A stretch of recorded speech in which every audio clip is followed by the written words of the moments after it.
ಎಲ್ಲರಿಗೂ ನಮಸ್ಕಾರ. ವಿದ್ಯಾಧನ್ ಕರ್ನಾಟಕ ಆಯ್ಕೆ ಪ್ರಕ್ರಿಯೆ 2026ಕ್ಕೆ ಸ್ವಾಗತ. ಈಗ ನಾವು ವಿದ್ಯಾಧನ್ ಬಗ್ಗೆ ತಿಳಿಯೋಣ. ವಿದ್ಯಾಧನ್ ವಿದ್ಯಾರ್ಥಿ ವೇತನವು 1999ರಲ್ಲಿ ಎಸ್.ಟಿ. ಶಿಬುಲಾಲ್ ಮತ್ತು ಕುಮಾರಿ ಶಿಬುಲಾಲ್ ಅವರಿಂದ ಸ್ಥಾಪನೆಗೊಂಡಿದೆ. ಇದರ ಮುಖ್ಯ ಉದ್ದೇಶವು ಸಮಾಜದಲ್ಲಿ ಆರ್ಥಿಕವಾಗಿ ಹಿಂದುಳಿದ ವಿದ್ಯಾರ್ಥಿಗಳ ವಿದ್ಯಾಭ್ಯಾಸಕ್ಕೆ ಸಹಾಯ ಮಾಡಿ ಅವರ ಜೀವನವನ್ನು ಉತ್ತಮಗೊಳಿಸುವುದಾಗಿದೆ. ವಿದ್ಯಾಧನ್ ಒಂದು ಪ್ಯಾನ್ ಇಂಡಿಯಾ ವಿದ್ಯಾರ್ಥಿ ವೇತನವಾಗಿದ್ದು, ಇದನ್ನು ಸರೋಜಿನಿ ದಾಮೋದರ್ ಫೌಂಡೇಶನ್ ವತಿಯಿಂದ ವಿತರಿಸಲಾಗುತ್ತಿದೆ. 1999ರಲ್ಲಿ ಎಸ್.ಟಿ. ಶಿಬುಲಾಲ್ ಸಹ ಸಂಸ್ಥಾಪಕರು ಇನ್ಫೋಸಿಸ್ ಮತ್ತು ಶ್ರೀಮತಿ ಕುಮಾರಿ ಶಿಬುಲಾಲ್ ವ್ಯವಸ್ಥಾಪಕ ಟ್ರಸ್ಟಿ ಇವರು ಸ್ಥಾಪಿಸಿದರು. ವಿದ್ಯಾಧನ್ ವಿದ್ಯಾರ್ಥಿ ವೇತನವು ಇಲ್ಲಿಯ ತನಕ 78,000 ವಿದ್ಯಾರ್ಥಿ ವೇತನವನ್ನು ನೀಡಿದ್ದು, 18,260 ವಿದ್ಯಾರ್ಥಿಗಳು ಇದರ ಪ್ರಯೋಜನವನ್ನು ಪಡೆದಿದ್ದಾರೆ.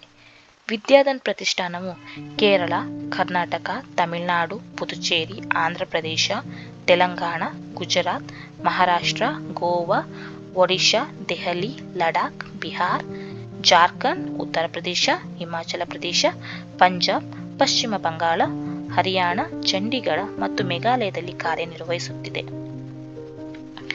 ವಿದ್ಯಾರ್ಥಿ ವೇತನಕ್ಕೆ ಅರ್ಜಿ ಸಲ್ಲಿಸಲು ಇರಬೇಕಾದ ಅರ್ಹತೆಗಳು: ಕುಟುಂಬದ ವಾರ್ಷಿಕ ಆದಾಯ 2 ಲಕ್ಷಕ್ಕಿಂತ ಕಡಿಮೆ ಇರಬೇಕು. 2026ನೇ ಸಾಲಿನಲ್ಲಿ 10ನೇ ತರಗತಿ ತೇರ್ಗಡೆಗೊಂಡಿರುವಂತಹ ವಿದ್ಯಾರ್ಥಿಗಳು, 90ಕ್ಕಿಂತ ಅಧಿಕ ಅಥವಾ 9 CGPAಗಿಂತ ಅಧಿಕ ಅಂಕ ಹೊಂದಿರುವ ವಿದ್ಯಾರ್ಥಿಗಳು, ನೀವು ಅಂಗವೈಕಲ್ಯ ಹೊಂದಿರುವ ವಿದ್ಯಾರ್ಥಿ ಆಗಿದ್ದಲ್ಲಿ 75% ಅಥವಾ 7 CGPAಯನ್ನು ಹೊಂದಿರಬೇಕು. ಅರ್ಜಿ ಸಲ್ಲಿಸಲು ಅವಶ್ಯಕವಿರುವ ದಾಖಲೆಗಳು: ಆದಾಯ ಪ್ರಮಾಣ ಪತ್ರ, 10ನೇ ತರಗತಿಯ ಅಂಕಪಟ್ಟಿ, ವಿದ್ಯಾರ್ಥಿಯ ಭಾವಚಿತ್ರ, ಅಂಗವೈಕಲ್ಯ ಪ್ರಮಾಣ ಪತ್ರ, ಅಂಗವೈಕಲ್ಯ ಇದ್ದರೆ ಮಾತ್ರ, ವಿದ್ಯಾರ್ಥಿಯ ಹೆಸರಿನ ಇಮೇಲ್ ID. ಆನ್ಲೈನ್ನಲ್ಲಿ ಅರ್ಜಿ ಸಲ್ಲಿಸಲು www.vidyadan.org ಅಥವಾ SDF ವಿದ್ಯಾ ಮೊಬೈಲ್ ಅಪ್ಲಿಕೇಶನ್ ಅನ್ನು ಉಪಯೋಗಿಸಬಹುದು. ಅರ್ಜಿ ಸಲ್ಲಿಸಲು ಕೊನೆಯ ದಿನಾಂಕ 5 ಜುಲೈ 2026. ವಿಚಾರಣೆಗಳಿಗಾಗಿ ನೀವು vidyadan.karnataka@stfoundationindia.comಗೆ ಮೇಲ್ ಅನ್ನು ಕಳಿಸಬಹುದು. ಉಚಿತ ಸಹಾಯವಾಣಿಗಾಗಿ +91 966 35 17 131 ಅಥವಾ +91 880 68 333 500ಗೆ ಕರೆ ಮಾಡಿ. ಈಗ ಆನ್ಲೈನ್ನಲ್ಲಿ ಅರ್ಜಿ ಹೇಗೆ ಸಲ್ಲಿಸಬೇಕು ಎಂದು ತಿಳಿದುಕೊಳ್ಳೋಣ. ವಿದ್ಯಾರ್ಥಿಗಳೇ, ಮೊದಲೇ ವಿಡಿಯೋದಲ್ಲಿ ತಿಳಿಸಿರುವಂತೆ ನೀವು ಗೂಗಲ್ಗೆ ಹೋಗಿ www.vidyadan.org ಇದನ್ನು ಸರ್ಚ್ ಮಾಡಬೇಕು. ಸರ್ಚ್ ಮಾಡಿದ ನಂತರ ಈ ರೀತಿಯಾದಂಥ ಪೇಜ್ ಓಪನ್ ಆಗುತ್ತೆ.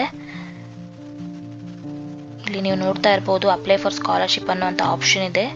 ಅದನ್ನು ಕ್ಲಿಕ್ ಮಾಡಿದಾಗ ನಿಮಗೆ ಇಲ್ಲಿ ಏನೇನು ಸ್ಕಾಲರ್ಶಿಪ್ಗಳು ಓಪನ್ ಇದೆ ಅದು ಕಾಣಿಸುತ್ತೆ. ಅದಾದ ನಂತರ ಕ್ಲಿಕ್ ಹಿಯರ್ ಫಾರ್ ಡೀಟೇಲ್ಸ್ ಅಂತ ಇದೆ. ನೀವು ಆದೇಶ ಕನ್ನಡ ಅಂತ ಇದೆ ನೋಡಿ, ಅದ್ರ ಮೇಲೆ ಕ್ಲಿಕ್ ಮಾಡಿದ್ರೆ ಕನ್ನಡದಲ್ಲಿ ಎಲ್ಲ ಮಾಹಿತಿಗಳು ನಿಮಗೆ ದೊರಕುತ್ತೆ.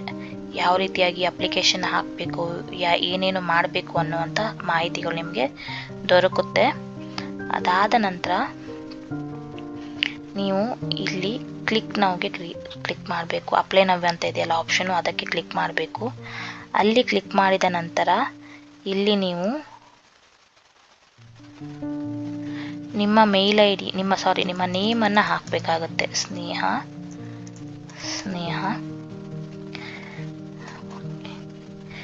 ಇಲ್ಲಿ ಹಾಕಬೇಕು. ಡೊಮೈನನ್ನು ಸೆಲೆಕ್ಟ್ ಮಾಡಿ, ನಾನು ಇಮೇಲ್ IDಯನ್ನು ಸೆಲೆಕ್ಟ್ ಮಾಡ್ತಾ ಇದ್ದೀನಿ. ನಂತರ ರಿಜಿಸ್ಟರ್ ಮೇಲೆ ಕ್ಲಿಕ್ ಮಾಡಬೇಕಾಗುತ್ತೆ.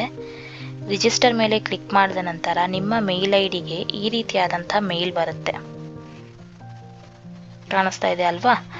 ಅದಾದಮೇಲೆ ಇದರ ಮೇಲೆ ಕ್ಲಿಕ್ ಮಾಡಬೇಕು. ಕ್ಲಿಕ್ ಮಾಡಿದ ನಂತರ ಈ ರೀತಿಯಾದಂತಹ ಪೇಜ್ ಓಪನ್ ಆಗುತ್ತೆ. ಅಲ್ಲಿ ನೀವು ಮೇಲನ್ನು ಹಾಕಿ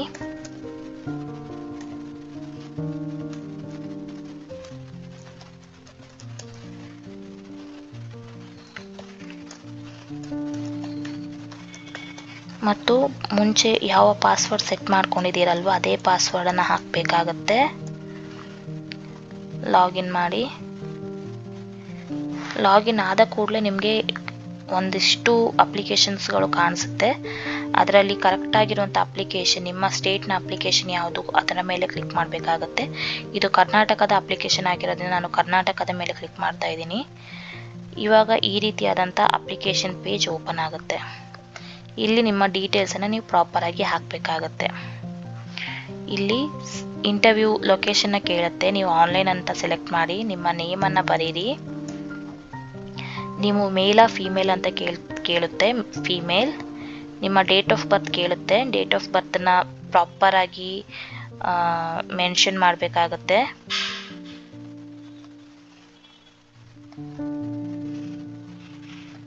ಅದಾದ ನಂತರ ಫಿಸಿಕಲಿ ಚಾಲೆಂಜ್ಡ್ ಆಗಿದ್ರೆ ಎಸ್ ಅಂತ ಕ್ಲಿಕ್ ಮಾಡಿ. Physically disability type, disability percentage, ಎಷ್ಟು ಜನ ಫ್ಯಾಮಿಲಿಯಲ್ಲಿ ಡಿಸೇಬಿಲಿಟಿ ಹೊಂದಿದ್ದಾರೆ, ಡಿಸೇಬಿಲಿಟಿ ಡೀಟೇಲ್ಸನ್ನು ಕೇಳುತ್ತೆ. ನೀವು ಫಿಸಿಕಲಿ ಚಾಲೆಂಜ್ಡ್ ಆಗಿದ್ದಲ್ಲಿ ಮಾತ್ರ ಈ ಡೀಟೇಲ್ಸನ್ನು ಫಿಲ್ ಮಾಡಬೇಕಾಗತ್ತೆ. ಫಿಸಿಕಲಿ ಚಾಲೆಂಜ್ಡ್ ಅಲ್ಲ ಅಂದರೆ ನೋ ಅಂತ ಕ್ಲಿಕ್ ಮಾಡಿ. ಅದಾದ ನಂತರ ಇಲ್ಲಿ ಫೋನ್ ನಂಬರ್ನ ಕೇಳುತ್ತೆ. ನಿಮ್ಮ ಫೋನ್ ನಂಬರ್, ಪ್ರಾಪರ್ ಆಗಿರುವಂಥ ಫೋನ್ ನಂಬರನ್ನು ಹಾಕಬೇಕಾಗತ್ತೆ. ಇನ್ ಕೇಸ್ ಆ ಫೋನ್ ನಂಬರಲ್ಲಿ ವಾಟ್ಸಪ್ ಅದೇ ನಂಬರಲ್ಲಿ ಇದ್ದರೆ ಅದನ್ನು ಎಸ್ ಅಂತ ಕ್ಲಿಕ್ ಮಾಡಿ. ಮನೆಯ ಫೋನ್ ನಂಬರನ್ನು ಕೂಡ ಬರೀರಿ. ಅಪ್ಪ ಅಥವಾ ಅಮ್ಮನ ಫೋನ್ ನಂಬರ್ ಹಾಕಿ. ಅಡ್ರೆಸ್ ಕೇಳುತ್ತೆ, ಅಡ್ರೆಸ್ಸನ್ನು ಪ್ರಾಪರಾಗಿ ಬರೀರಿ. ಇನ್ ಕೇಸ್ ಎರಡನೇ ಅಡ್ರೆಸ್ ಲೈನ್ ಇದ್ದರೆ ಅದನ್ನು ಹಾಕಿ. ಸಿಟಿಯನ್ನು ಬರೀರಿ. ಡಿಸ್ಟ್ರಿಕ್ಟನ್ನು ಸೆಲೆಕ್ಟ್ ಮಾಡಿ. ಪಿನ್ ಕೋಡ್ನ ಬರೀರಿ. ಇಲ್ಲಿ ಪ್ರೆಸೆಂಟ್ ಅಡ್ರೆಸ್ ಅಂತ ಏನು ಕಾಣಿಸ್ತಾ ಇದೆ ಅಲ್ವಾ, ಇನ್ ಕೇಸ್ ನಿಮ್ಮ ಅಡ್ರೆಸ್ ಪರ್ಮನೆಂಟ್ ಅಡ್ರೆಸ್ಸೇ ಆಗಿದ್ರೆ ನೀವು ಈ ಬಾಕ್ಸನ್ನು ಕ್ಲಿಕ್ ಮಾಡಿ. ಇಲ್ಲ ಅಂದರೆ ನಿಮ್ಮ ಏನು ಪರ್ಮನೆಂಟ್ ಅಡ್ರೆಸ್ ಇದೆ ಅದರ ಮೇಲೆ ಅದನ್ನು ಬರೀತಾ ಹೋಗಿ. ನಿಮ್ಮ ತಂದೆ ತಾಯಿಯ ಡೀಟೇಲ್ಸನ್ನು ಮೆನ್ಷನ್ ಮಾಡಿ. ಮೊಬೈಲ್ ನಂಬರ್ನ ಮೆನ್ಷನ್ ಮಾಡಿ. ಆಕ್ಯುಪೇಷನ್, ನಿಮ್ಮ ತಂದೆಯ ಆಕ್ಯುಪೇಷನನ್ನು ಮೆನ್ಷನ್ ಮಾಡಿ. ತಂದೆ ಎಷ್ಟು ಓದಿದ್ದಾರೆ ಅಂತ ಮೆನ್ಷನ್ ಮಾಡಿ. ಅದೇ ರೀತಿ ಅಮ್ಮನ ಡೀಟೇಲ್ಸನ್ನು ಕೂಡ ಮೆನ್ಷನ್ ಮಾಡಿ. ತಾಯಿಯ ಡೀಟೇಲ್ಸ್ ಆಗಿರುತ್ತೆ. ಆಕ್ಯುಪೇಷನನ್ನು ಕೂಡ ಮೆನ್ಷನ್ ಮಾಡಿ. ಅಮ್ಮ ಎಷ್ಟು ಓದಿದ್ದಾರೆ ಅನ್ನೋದನ್ನು ಮೆನ್ಷನ್ ಮಾಡಿ. ನೀವು 10ನೇ ತರಗತಿಯಲ್ಲಿ ಫಿನಿಶ್ ಮಾಡಿದ್ದೀರಾ, ಮುಗಿಸಿದ್ದೀರಾ ಅನ್ನೋದನ್ನು ಮೆನ್ಷನ್ ಮಾಡಿ.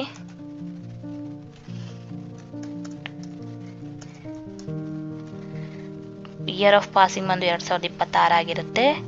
SSLC ಬೋರ್ಡನ್ನು ಸೆಲೆಕ್ಟ್ ಮಾಡಿ. ನಿಮ್ಮ ಪರ್ಸೆಂಟೇಜನ್ನು ಮೆನ್ಷನ್ ಮಾಡಿ.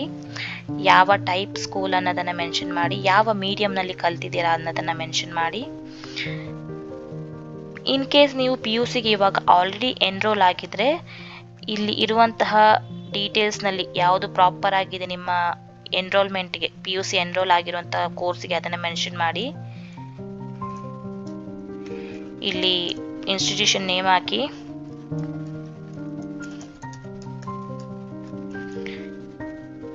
ಈ 2028 ನಿಮ್ಮ ಪಾಸಿಂಗ್ ಇಯರ್ ಆಗಿರುತ್ತೆ. ಕಾಲೇಜ್ ಕಾಂಟ್ಯಾಕ್ಟನ್ನು ಮೆನ್ಷನ್ ಮಾಡಿ. ಮೀಡಿಯಮ್ ಆಫ್ ಇನ್ಸ್ಟ್ರಕ್ಷನ್ನ ಮೆನ್ಷನ್ ಮಾಡಿ. ಸ್ಕೂಲ್ ಇನ್ಸ್ಟಿಟ್ಯೂಟ್ ಟೈಪ್ ಯಾವುದಂತ ಮೆನ್ಷನ್ ಮಾಡಿ. ಬೋರ್ಡನ್ನು ಮೆನ್ಷನ್ ಮಾಡಿ. ಅದಾದಮೇಲೆ ನಿಮ್ಮ PUCಯ ಅಡ್ರೆಸ್ಸನ್ನು ಕೂಡ ಮೆನ್ಷನ್ ಮಾಡಿ. PUC ಕಾಲೇಜಿನ ಅಡ್ರೆಸ್ ಮೆನ್ಷನ್ ಮಾಡಿ.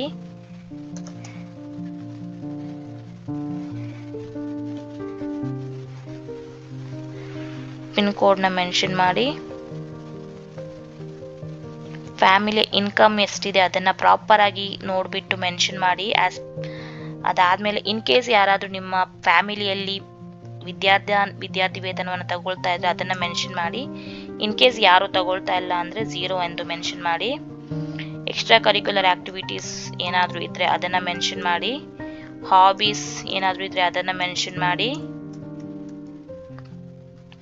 ಅಚೀವ್ಮೆಂಟ್ಸ್ನ ಮೆನ್ಷನ್ ಮಾಡಿ.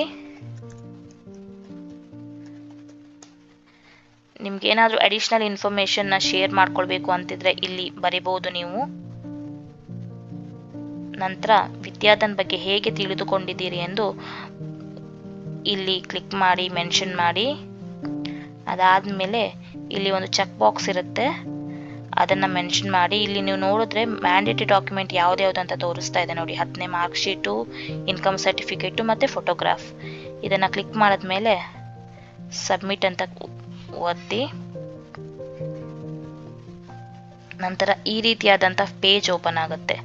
ಸೊ ಇನ್ಕಮ್ ಇಲ್ಲಿ ನೋಡ್ತಾ ಇದ್ರೆ 10ನೇ mark sheet, income certificate, photograph mandatory ಆಗಿರೋದ್ರಿಂದ ನೀವು ಅದನ್ನು ಅಪ್ಲೋಡ್ ಮಾಡಬೇಕಾಗತ್ತೆ.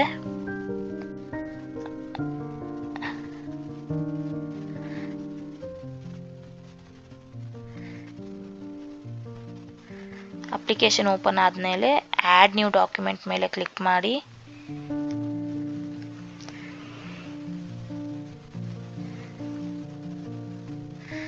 ಇಲ್ಲಿ 10ನೇ ಮಾರ್ಕ್ ಶೀಟ್, ಅದಾದ ನಂತರ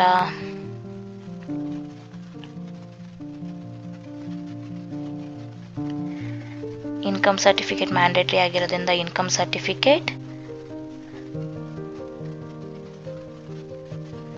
ಮತ್ತೆ ನಿಮ್ಮ ಫೋಟೋಗ್ರಾಫ್. ಇಲ್ಲಿ ನಿಮಗೆ ತೋರಿಸೋದಕ್ಕೋಸ್ಕರ ನಾನು ಬೇರೆ ಬೇರೆ ಫೋಟೋನ ಹಾಕ್ತಾ ಇದ್ದೀನಿ. ನೀವು ಪ್ರಾಪರ್ ಆಗಿರುವಂತಹ ಡಾಕ್ಯುಮೆಂಟ್ನ ಅಪ್ಲೋಡ್ ಮಾಡಬೇಕಾಗತ್ತೆ. ಇದಿಷ್ಟು ಈ 3 ಡಾಕ್ಯುಮೆಂಟ್ನ ಕ್ಲಿಕ್ ಮಾಡಿದ ನಂತರ ಇಲ್ಲಿ ಪ್ಲಸ್ ಅನ್ನು ಇಲ್ಲಿ ಟಿಕ್ ಮಾರ್ಕ್ ಏನಿರುತ್ತೆ ಅದ್ರ ಮೇಲೆ ಕ್ಲಿಕ್ ಮಾಡಿಬಿಟ್ಟು ಸಬ್ಮಿಟ್ ಅಂತ ಪ್ರೆಸ್ ಮಾಡಿ. ಇವಾಗ ಈ ರೀತಿ ನೋಡಿದ್ರೆ ನಿಮ್ಮ ಅಪ್ಲಿಕೇಶನ್ ಸಬ್ಮಿಟ್ ಆಗಿರುತ್ತೆ. ವಿದ್ಯಾಧನ್ ಇಲ್ಲಿ ನೀವು ನೋಡಿದ್ರೆ 6 ಡಿಜಿಟ್ನ ನಂಬರ್ ಏನು ಕಾಣಿಸ್ತಾ ಇದೆ, ಇದು ಬಂದು ನಿಮ್ಮ ವಿದ್ಯಾಧನ್ ಅಪ್ಲಿಕೇಶನ್ ನಂಬರ್. ಸೊ ಇದನ್ನು ನೆನಪಲ್ಲಿ ಇಟ್ಕೊಳ್ಳಿ.